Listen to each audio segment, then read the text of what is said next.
So again, good morning, and we will start the today's class. Okay, and I'm sorry for the inconvenience which would happen.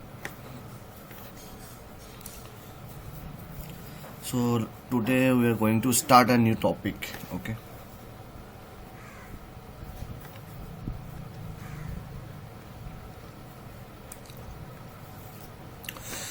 तो देखो last class क्या हुआ था, unit vector. ठीक है, unit vector हुआ था. अब जो हम मतलब स्टडी करने जा रहे हैं यूनिट वेक्टर के बाद, वो है हमारा shifting of vectors. Shifting of vectors पढ़ेंगे. ठीक है, then angle between two vectors थोड़ा डिस्कस करेंगे. उसके बाद हम जाएंगे तुम्हारा triangle of addition, parallelogram of addition and resultant of magnitude. So आज इतना कवर करेंगे. सो पहले होता है हमारा जो बात है कि शिफ्टिंग ऑफ वेक्टर्स, मतलब एक वेक्टर्स को हम कैसे शिफ्ट कर सकते हैं. शिफ्टिंग ऑफ वेक्टर्स, एक वेक्टर को हम कैसे शिफ्ट कर सकते हैं. शिफ्ट मतलब सपोज ये एक लाइन है, तो इसको मैं शिफ्ट करूंगा. ठीक है, तो इसको मैं कैसे शिफ्ट कर सकता हूं, ऐसे कर सकता हूं ना, ऐसे कर सकता हूं. दो it is not a vector but it can be shift. लेकिन इसमें एक बात है कि इसको मैं जैसे तैसे भी शिफ्ट कर सकता हूँ. यहाँ से लेकर ऐसे ऐसे ऐसे ऐसे शिफ्ट कर सकता हूँ. लेकिन जब हम शिफ्टिंग ऑफ वेक्टर्स पढ़ेंगे तब ये बात याद रखना होगा कि for example this is a vector. ये वेक्टर है, ए वेक्टर मान लेते हैं इसको. अगर मैं इस वेक्टर को शिफ्ट करूंगा ना, तो मुझे दो कंडीशंस याद रखना होगा. Number one, the new vector should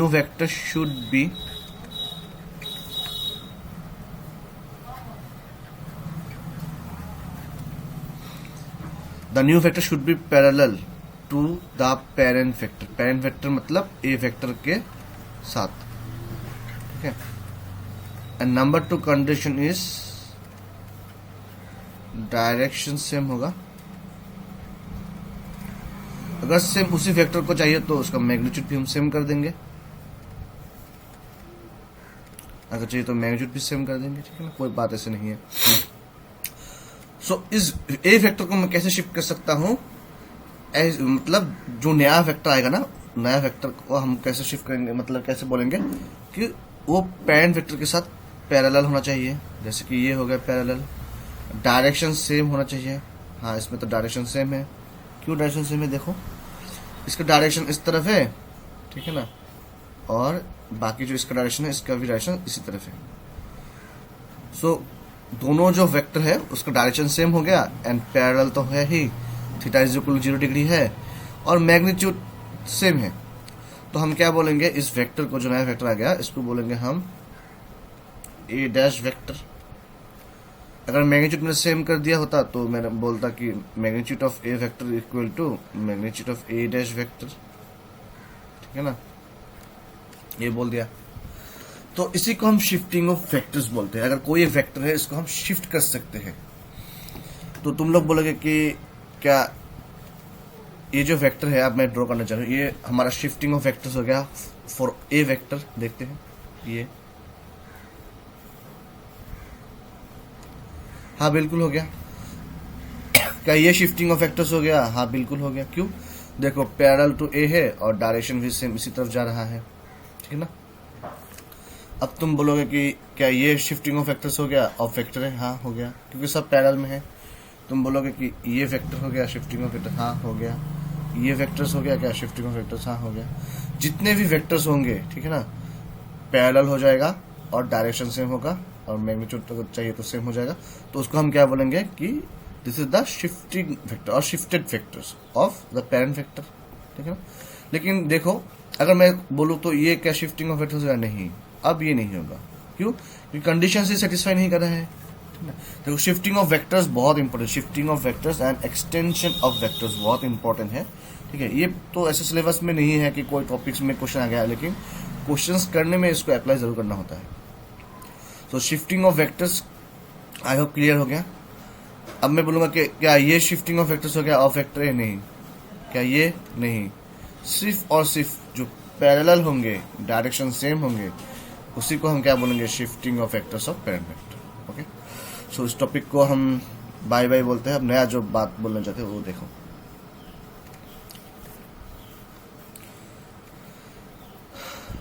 नया टॉपिक है एंगल बिटवीन टू वेक्टर्स। ठीक है, एंगल कैसे हम डिफाइन करेंगे, मेजर करेंगे। एंगल बिटवीन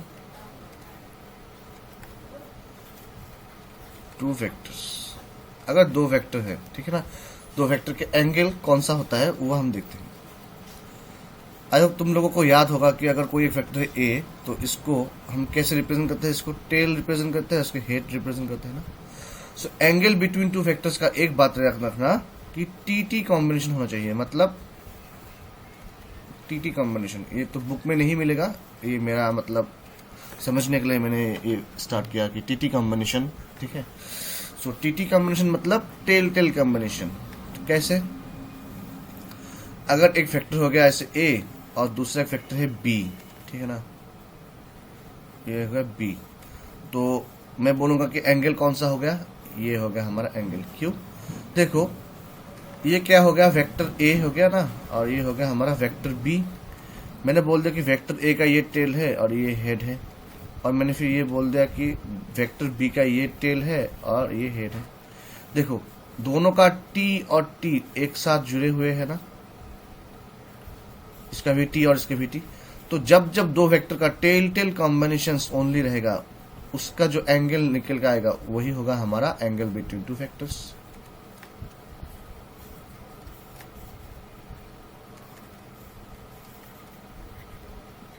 ठीक है, फिर देखो अगर मैं बोल दिया कि ऐसे अगर एक वेक्टर है ए, ठीक है ना, और एक दूसरा वेक्टर मैंने बोल दिया कि suppose this is our vector, wait,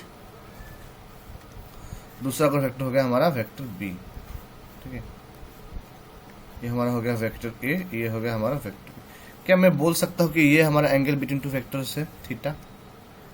नहीं बोल सकता हूं। क्यों? क्योंकि इसका टेल है, इसका हेड है, इसका टेल है, इसका हेड है, दोनों का हेड हेड कॉम्बिनेशन हो रहा है, तो ये तो नहीं होगा। तो इसके लिए हम क्या करेंगे, इसके लिए हमें जरूरत है शिफ्टिंग ऑफ वेक्टर्स। वो कैसे करेंगे, देखो एक तो हो गया कि तुम इस वेक्टर को पकड़ लो, ऐसे इसके पैरेलल बना के बना के बना के बना के बना के बना के बना के ऐसे शिफ्ट कर दो यहाँ पर। ठीक है, तो अब देखो टेल टेल हो गया ना, ये टेल और टेल, अब ये थीटा जो है ये करेक्ट हो गया। ठीक है, और एक दूसरा तरीका होता कि अगर तुमने उसी वेक्टर को जो पहले ऐसे था उसको तुमने क्या कर दे, एक्सटेंड कर दे। कैसे बोलो, मैं बोला कि इसको ऐसे एक्सटेंड कर दो। ठीक है, तो एक्सटेंड करने के बाद ये भी तो एक हमारा वेक्टर हो गया, सेम मैग्नीट्यूड रख दिया मैंने। ठीक है ना, और फिर क्या होगा, मैं जो ए वेक्टर है उसको फिर एक्सटेंड कर दूंगा। ठीक है ना, ए वेक्टर को भी मैं एक्सटेंड कर दूंगा ऐसे, तो इसका भी मैग्नीट्यूड में शायद सेम रखा, तो इसका भी हमारा एक वेक्टर आ जाएगा। तो अब देखो ये टेल हो गया, ये हेड हो गया, ये टेल हो गया, ये हेड हो गया, तो यही हो जाएगा हमारा थीटा एक्चुअल में। This is wrong. क्यों? क्योंकि इसमें हेड हेड कॉम्बिनेशन था। ठीक है, तुम्हें जो इजी लगे वो करो, मैं तो हमेशा एक्सटेंड कर देता हूँ, क्योंकि तब थोड़ा मतलब प्रॉब्लम नहीं होता है। एक्सटेंड करने से प्लेस चेंज हो जाता है ना। ठीक है, तो एक्सटेंड करना मतलब सबसे बेस्ट होता है कि सिर्फ आगे थोड़ा बढ़ा दो और जो एंगल टेल टेल कॉम्बिनेशन बना दो, हो जाएगा। ठीक है ना, और एक देखते हैं एग्जांपल।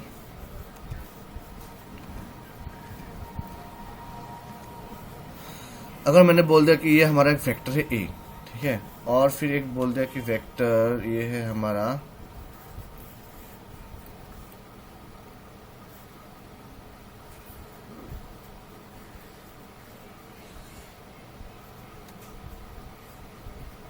बी।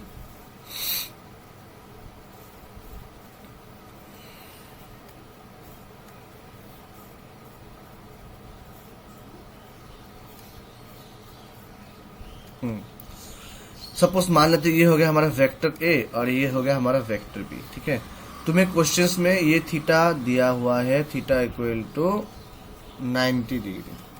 अब बोला कि find the angle between two vectors A and B. ठीक ठीक है। Find the angle between two vectors A and B. तो क्या करोगे, देखो इसमें तो हमारा क्या हो रहा है, देखो टी और एच मतलब टेल हेड है, फिर इसमें टेल और हेड है। देखो इसमें टेल और हेड कॉम्बिनेशन आ रहा है ना, तो ये तो हमारा एक्चुअल एंगल नहीं होगा। तो हम क्या करेंगे, इसको आइदर शिफ्ट करेंगे और एक्सटेंड करेंगे। एक्सटेंड कैसे करेंगे, देखो मुझे तो एक्सटेंड अच्छा लगता है क्योंकि वो इजी हो जाता है। तो मैं इसको थोड़ा एक्सटेंड कर दिया ऐसे,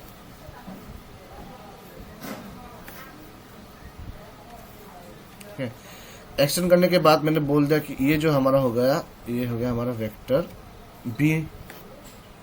चलिए थोड़ा टेढ़ा हो गया ना,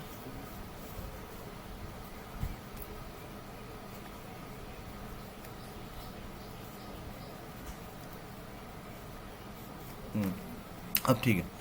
तो देखो ये हो गया हमारा क्या, वेक्टर बी। 1 सेकेंड,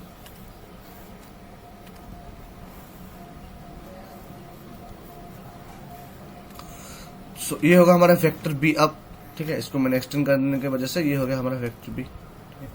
तो अब देखो इसका टेल हो गया ये, हेड हो गया ये, और पहले से इसका टेल हेड था। तो एक्चुअल एंगल कौन सा होगा हमारा, ये वाला होगा actual angle between two vectors, ठीक है। ये नकली वाला था जो एग्जाम क्वेश्चन में दिया हुआ था, वो नकली वाला था। एक्चुअल में हमारा क्या होना चाहिए, टेल और टेल कॉम्बिनेशन। तो हम क्या करेंगे, find the angle between two vectors A and B के बीच में ये निकाल देंगे तो हो जाएगा। और हमें पता है कि टोटल लाइन में कितना एंगल आएगा, 180 डिग्री। सो हम लिखेंगे एक्चुअल एंगल थीटा 1 मान लेते हैं, उसको लिखेंगे हम 180 degree minus theta. 180 minus theta मतलब कितना, 90 डिग्री आ गया। आंसर कितना आएगा, 90 डिग्री, ठीक है। So angle between two vectors कितना आएगा, ये 90 डिग्री आ जाएगा। ये हो गया हमारा एक्चुअल एंगल्स, ठीक है। अब एक क्वेश्चन देता हूं, तुम लोग होमवर्क करना।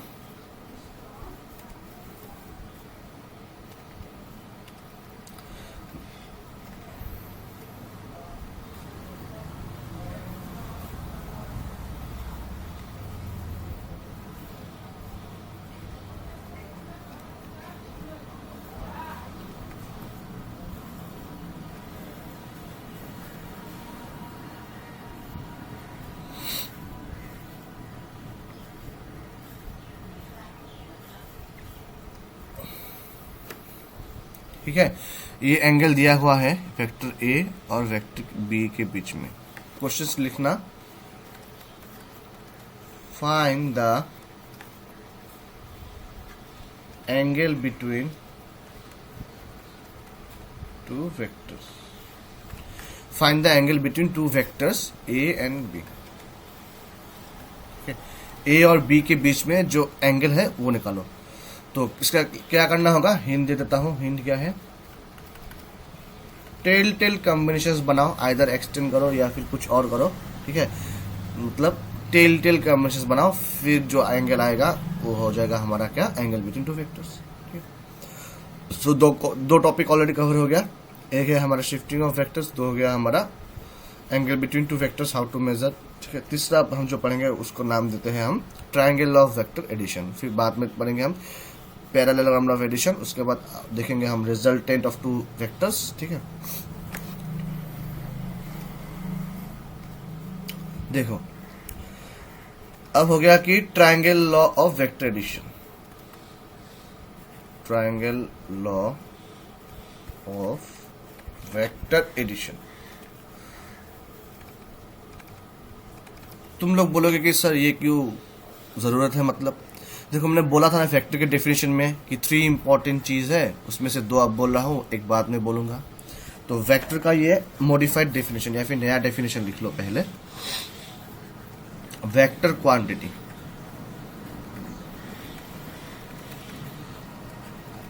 a quantity which have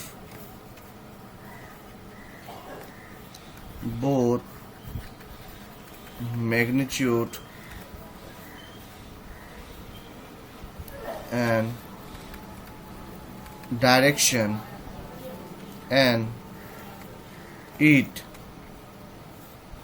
obeys vector laws of addition, ठीक है ना।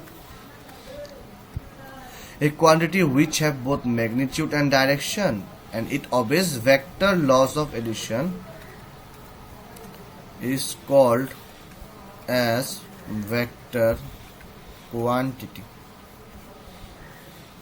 ठीक है, मतलब ऐसा क्वांटिटी जो क्या करते हैं, vector laws of addition follow करते हैं। मैग्नीट्यूड और डायरेक्शन तो हमने पहले डिस्कस कर लिया था, अब जो है वो है वेक्टर लॉस ऑफ एडिशन, इसको देखना है।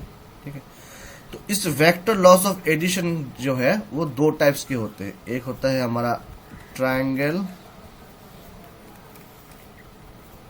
लॉ ऑफ वेक्टर एडिशन, जो दूसरा होता है वो होता है हमारा parallelogram law of vector addition. ठीक है ना।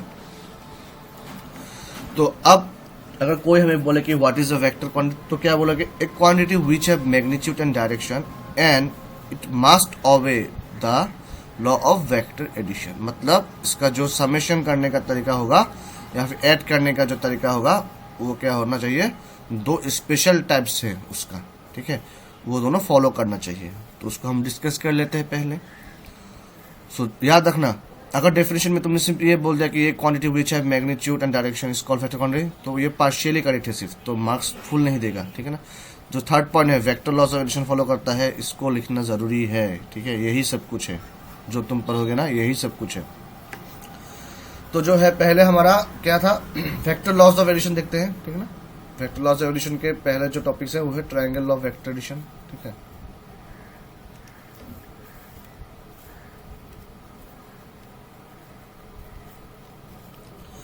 देखो ट्रायंगल ऑफ वेक्टर एडिशन क्या बोलता है, इसके लिए याद रखना एक ट्रिक्स, वो है टेल हेड कॉम्बिनेशन।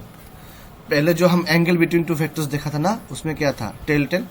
अब ट्रायंगल ऑफ वेक्टर एडिशन उसी में फॉलो करना जहां तुम्हारा दो वेक्टर्स क्या होता है, मतलब टेल हेड कॉम्बिनेशंस में है। अगर नहीं है तो उसको बना लो शिफ्टिंग ऑफ वेक्टर्स करके या फिर एक्सटेंड ऑफ वेक्टर्स करके। ठीक है ना। सो टेल हेड कॉम्बिनेशन जरूरी है। फॉर एग्जाम्पल मैंने अगर मान लिया कि ये है मेरा वेक्टर ए, ठीक है, और ये हो गया मेरा वेक्टर बी। तो according to triangle of vector addition क्या बोलता है, अगर दो वेक्टर्स है ए एंड बी, ठीक है ना, तो इन दोनों का जो रिजल्टेंट आएगा, रिजल्टेंट, ठीक है, वो क्या होगा, third side of the triangle, third side of the triangle, third side of the triangle आ जाएगा। लेकिन याद रखना जो रिजल्टेंट होगा उसका डायरेक्शन ये जो बाकी दो वेक्टर्स है उनके अपोजिट होंगे। फॉर एग्जांपल इसका डायरेक्शन क्या था, ए का डायरेक्शन एंटी क्लॉकवाइज, ए सी डब्ल्यू एंटी क्लॉकवाइज, इसका भी क्या था एंटी क्लॉकवाइज ना। क्यों, क्योंकि ये ऐसे घूम रहे थे, ऐसे घूम रहे थे, ये भी क्या ऐसे करके ऐसे जा रहा था। तो जो रिजल्टेंट होगा ना, रिजल्टेंट का डायरेक्शन क्या है, अपोजिट टू दैट, मतलब क्लॉकवाइज होंगे। और क्लॉकवाइज मतलब कैसा डायरेक्शन, ऐसा डायरेक्शन क्लॉकवाइज। ठीक है ना। तो इसको हम बोलेंगे रिजल्टेंट वेक्टर। अब आता है कि रिजल्टेंट वेक्टर क्या है। तुम लोगों ने क्लास 10 में देखा था ना, इक्विवेलेंस सर्किट जब ड्रॉ किया था, तो अगर दो रेजिस्टेंस है सीरीज में तो इक्विवेलेंट रेजिस्टेंस क्या होगा हमारा, सीरीज में है तो प्लस कर देते थे। तो रिजल्टेंट भी वैसा एक फंड है। अगर कोई एक सपोज मान लो ये एक बॉक्स है, ठीक है, बॉक्स है, इसमें आयन भी फोर्स लगा रहे हो और क्या बोलते हैं इसको, ज्योतिष्मन भी फोर्स लगा रहे हो। ठीक है, मैंने बोला कि दोनों का फोर्स सेम लगा रहे हो तो ये बॉक्स मूव करेगा क्या, नहीं करेगा ना। लेकिन अगर मैंने बोला कि आयन का फोर्स ज्यादा है तो क्या होगा, आयन ज्योतिष्मन को ओवरकम करेगा और बॉक्स शिफ्ट करेगा किस तरफ, इस तरफ। तो ये जो एक्स्ट्रा फोर्स आएगा ना, मतलब फाइनल वाला फोर्स, ठीक है, दोनों ने काम किया लेकिन फाइनल कुछ जो आएगा उसको हम बोलते हैं रिजल्टेंट। मतलब आयन ने दिया 5 न्यूटन और ज्योतिष्मन ने दिया 4 न्यूटन, तो आयन का फोर्स ज्यादा था तो ये जो आएगा ये कितना आएगा, 1 न्यूटन आएगा एक्स्ट्रा। ठीक है, तो ये 1 न्यूटन का डायरेक्शन कितना होगा, जो बड़ा वाला फोर्स था ना उसके डायरेक्शन के अलोंग। ओके, सो यही हमारा रिजल्टेंट वेक्टर। अगर तो तुम दो वेक्टर या फिर दो फोर्स लगा रहे हो तो उन दोनों के इंस्टेड में जो सिंगल फोर्स आएगा उसको बोलते हैं रिजल्टेंट फोर्स। ठीक है, तो ये होगा हमारा ट्रायंगल ऑफ वेक्टर एडिशन। और एक एग्जांपल देखते हैं ट्रायंगल ऑफ वेक्टर एडिशन का। मैंने बोल दिया कि मेरा ये एक वेक्टर है ए, ठीक है, और ये एक वेक्टर है बी, ये एक वेक्टर होगा बी। तो इसका रिजल्टेंट क्या होगा? देखो इस बार क्या है इसमें, टेल हेड, टेल हेड, ये एंगल थीटा हो जाएगा क्योंकि टेल टेल हो जाएगा, लेकिन हमें क्या करना है, ट्रायंगल ऑफ वेक्टर एडिशन लगाना है, मतलब रिजल्टेंट कौन सा है वो करना है। तो उसके लिए हम क्या करेंगे, वेक्टर को शिफ्ट करेंगे या फिर एक्सटेंड करेंगे, ठीक है। तो मैंने बोल दिया कि मैं किसी एक वेक्टर को शिफ्ट कर देता हूं और उसको टेल और हेड में कन्वर्ट कर देता हूं। तुम बोलोगे कैसे? मैंने बोला कि मान लो ये वेक्टर है, ठीक है, इसको मैंने ऐसे शिफ्ट कर दिया यहां, अब हो गया ना टेल हेड, टेल हेड। तो देखो टेल और हेड कॉम्बिनेशन से, तो इसमें ट्रायंगल ऑफ वेक्टर एडिशन लगेगा। तो अब देखो डायरेक्शन किधर है, इस वेक्टर ए का और बी का। ए का डायरेक्शन है हमारा एंटी क्लॉकवाइज, बी का डायरेक्शन है हमारा एंटी क्लॉकवाइज, ठीक है, क्लॉकवाइज भी हो सकते थे। तो रिजल्टेंट कौन सा होगा, थर्ड सेट होगा, लेकिन क्लॉकवाइज होगा। क्लॉकवाइज मतलब इस तरफ। तो ये हो गया हमारा क्या, रिजल्टेंट वेक्टर आर। और एक एग्जांपल देखो, मैंने बोल दिया ये मेरा ए वेक्टर है, ठीक है, और फिर बोल दिया कि मेरा जो ये वेक्टर बी है वो है इस तरफ, ठीक है। तो इनका रिजल्टेंट क्या होगा, सपोज मान लेते हैं ये ए वेक्टर और ये मान लेते हैं बी वेक्टर, ठीक है। तो इनका रिजल्टेंट क्या होगा, मैं बोलूंगा कि सिर्फ वेक्टर को शिफ्ट कर देता हूं। और कैसे शिफ्ट करता हूं, देखो मैंने बी को ऐसे पकड़ा, ठीक है ना, और इसको यहाँ से ऐसे शिफ्ट कर दिया। तो ये बाहर जा रहा है ना, तो काम करता हूं मैं इसको थोड़ा छोटा बना देता हूं, ठीक है। अब ठीक है ना, अब भी बड़ा हो गया, कोई बात नहीं, छोटा कर देता हूं। सो बी वेक्टर को मैंने शिफ्ट कर दिया, वैसे ही पैरेलल बना के। अब देखो टेल और हेड कॉम्बिनेशन हो गया, तो इसका जो रिजल्टेंट है मतलब third side of the triangle, third side कौन सा होगा, ये वाला। तो देखो इसका डायरेक्शन क्लॉकवाइज है अभी दोनों का, तो मैं क्या करूंगा, एंटी क्लॉकवाइज वाला ड्रॉ करके बोलूंगा कि ये हमारा रिजल्टेंट हो गया, ठीक है ना।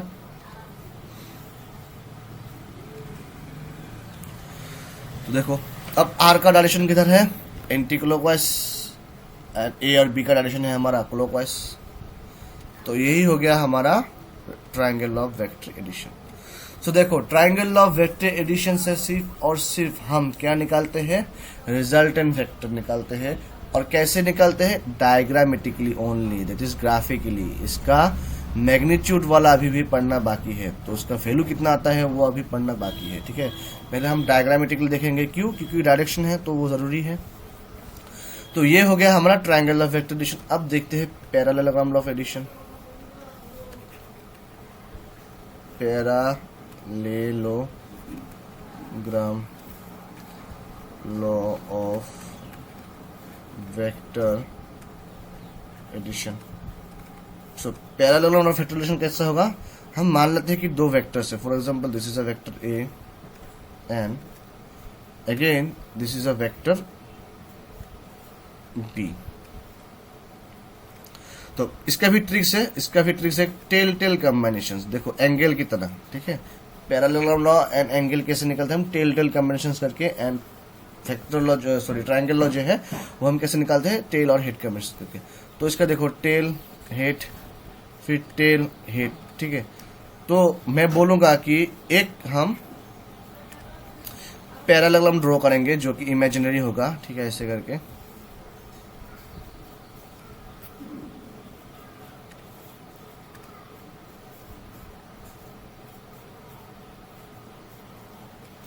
गलत हो गया ना,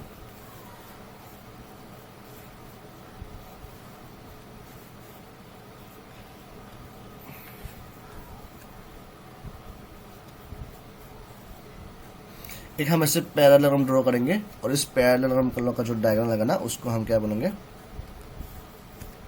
देखो पैरेललोग्राम बहुत मतलब इमेजिनरी होगा और उसको अच्छे से ड्रॉ करना था, फिर रिजल्टेंट का डायरेक्शन अच्छे से निकल आएगा। तो रिजल्टेंट कौन सा होगा, according to parallelogram law of addition, जो टेल टेल वाला कॉम्बिनेशन का जो था ना उससे एक हम डायगोनल निकालेंगे, ठीक है। उससे हम क्या करेंगे, डायगोनल निकालेंगे, उसको हम बोलेंगे resultant of vectors. This is our R. और डायरेक्शन कहां से कहां होगा, वो उस पॉइंट से इस तरफ, इस पॉइंट पर, डायरेक्शन ऐसे होगा, ठीक है। तो इस आर का वैल्यू कितना होता है, हमेशा ए वेक्टर प्लस बी, क्योंकि रिजल्टेंट है हमेशा ए प्लस बी होगा। लेकिन हम जानते हैं कि एक पैरेललोग्राम का दो डायगोनल होता है ना, तो जो दूसरा वाला डायगोनल है उसको एक स्पेशल से ट्रीट करते हैं, ठीक है ना। उसका डायरेक्शन ऐसे होता है और उसका नाम हमने दिया था आर डैश वेक्टर बोलते हैं, A vector minus of B vector, direction यहां से यहां, ठीक है। तो ये याद रखना पैरेलल वेक्टर एडिशन, ठीक है। तो और एक एग्जांपल देखते हैं। अगर मैंने बोल दिया कि मेरा ये एक वेक्टर है और फिर ये एक वेक्टर है ऐसे, तो इसके पैरेलल ड्रॉ करेंगे कैसे, देखो मैं बोलूंगा कि पहले ऐसे हम ड्रॉ कर लेते हैं,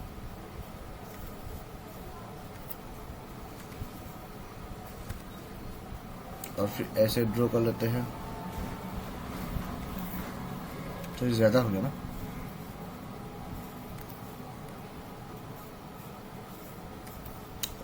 हो गया ना पैरेलल लॉ। अब देखो इसमें हम क्या करेंगे, ये जो इनिशियल पॉइंट है इससे एक ड्रॉ कर देंगे, ठीक है, वेक्टर, उसको हम क्या बोलेंगे, resultant vector, which is our R vector an equal to what, A plus vector B. और ए माइनस बी कौन सा होगा, जो दूसरा वाला डायगोनल है उसको हम बोलेंगे ए माइनस बी।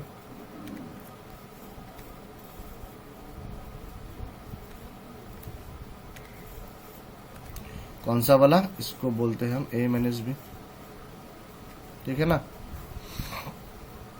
इसको हम बोलते हैं आर डैश वेक्टर का मैग्नीट्यूड, और इसका वैल्यू कितना आता है, ए vector minus B vector.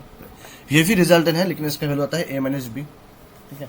So this is our parallelogram law of vector addition. कोई भी अगर दो वेक्टर है तो उसको पहले टीटी कॉम्बिनेशन में बनाओ, लाइक एंगल जैसे निकालते थे, फिर उसको क्या करोगे, एक इमेजिनरी पैरेललोग्राम ड्रॉ कर दो, फिर जो डायगोनल आएगा फ्रॉम टेल टेल कॉम्बिनेशंस, उसको वहां से क्या करो, एक वेक्टर ड्रॉ करो वाज द, मतलब दूसरा जो अपोजिट पॉइंट में है एक डायगोनल बना दो, वो आएगा हमारा ए प्लस बी, और जो दूसरा डायगोनल आता है उसको हम भी रिजल्टेंट बोलते हैं और उसको हम बोलते हैं कि A minus B. Okay, so that's our triangle of vector addition and parallel of vector addition, ठीक है। तो आज के लिए इतना ही रहते हैं, पहले ये समझ लो फिर बाद में देखते हैं। Okay, so thank you for watching this video.